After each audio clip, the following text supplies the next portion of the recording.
บายดีพี่น้องกับสบายดีและสวัสดีจ้าPTFC ทุกคนทั้งฝั่งไทยหรือฝั่งลาวหรือว่าต่างประเทศเนาะวันนี้มาพบกับ2น้องเอิ้นสลาวคือการมาพบกับสาวยิงลี่บ่ที่พี่น้องบัดนี้ตะกี้น่ะเปิดช่องกับสาวลินแล้วว่าลงเอิ้นสาวลินเป็นสาวหญิงบัดนี้ถึกแล้วพี่น้องวันนี้สิมาห่อข้าวต้มอยู่เฮือนสาวหญิงเนาะพี่น้องเพิ่นกำลังห่อเตรียมใบตองอยู่ทุกคนเตรียมใบตองสิห่อข้าวต้มพี่น้องเพราะว่ามื้ออื่นน่ะสิเพิ่นสิไปร่วมอยู่บ้านอาจารย์ข้าวต้มเฮือนละ10โคมนี่แหละเพิ่นว่าสยิงเพิ่นก็เตรียมข้าวกับข้าวต้มแล้วพี่น้องโอ้บักกล้วยเยอะเตรียมข้าวกับข้าวต้มเสิร์ฟเลยเตรียมข้าวกับบักกล้วยว่าพิษเป็นเลอะๆพี่น้องเพราะว่าเมื่อคืนนี่อันเล่นโทรศัพท์อันข้าวดาว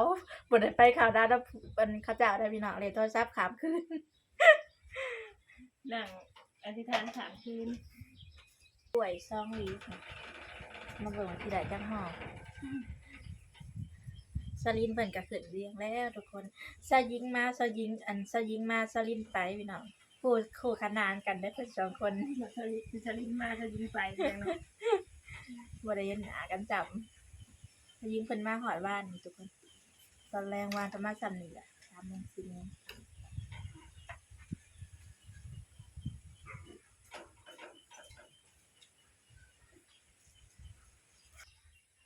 ไปบัดตอนจะสิห่อน้ำข่อยบ่จะยังห่อใหญ่เด้ห่อน้อยๆงาม ในตอนปฏิบัติแล้วครับสอนกันบ่สอนได้ สอนกันแต่ละมันอันตัวสั่นต้นไม้ลุมตัวสั่นไม่ได้ก็ได้คนบ่เคยห่อเป็นจังได๋สิเป็นจังได๋งมเป็นไงงงก็ได้ง่ายก็ได้แล้วแต่แต่ก่อนอย่าได้ยินเด้อก่อนอย่าได้ยินพอแล้วข้าวนั่นใส่มันยังกระโดดแท้ก่อนอย่าได้ยินเด้อนี่ทุกคนถ้าต้มใส่ยิงงามบ่ไม่ต้องคนเตะพอเดียวก็บ่รอดซะพี่น้องมุ่น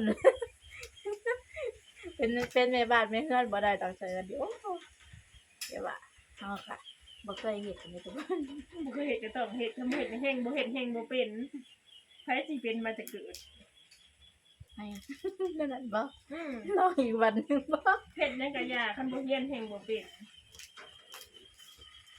อีกวันนี้มันจะหายไปเด้อมันจะหายไปเด้อหายเด้อเนาะห่อก็ได้แล้วครับอันมาได้ก็จะครับอันนี้มันเขาบ่ปรับก็บ่แล้วเฮาจังครับบัดเฮามาถ้วยใส่เอาไว้ทุกคนเอาไว้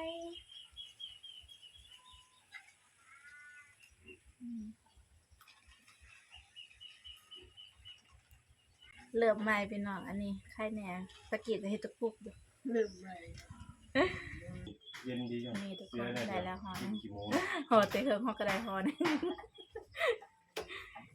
เพิ่งไปโยงตัวคำยังเห็นนี่ตอนนี้สยิงเพิ่นก็ห่อแล้วทุกคนได้10ปลายโคมเนาะจะมาข้างไว้ค่ะอันนี้ไข่เพิ่นก็กำลังดังเลยค่ะควัน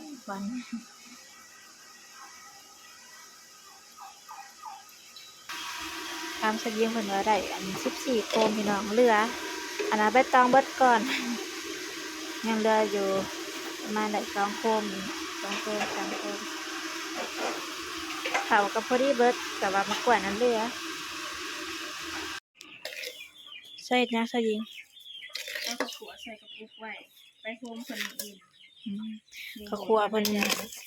คั่วไว้แล้วแต่เช้าตามแล้วแต่เช้าพี่น้องพอดีได้กระปุกหนึ่ง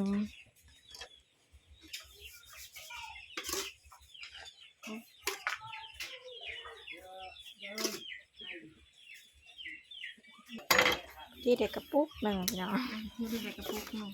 มักพริกนะเพิ่นว่าตอนแรงจังสิขัวตอนนั้นสิขัวเพิ่มปีนค้าง ข้าวต้ม14โคมใส่ยิงเพิ่นสิเอาไปบ้านอาจารย์เพิ่นพี่น้อง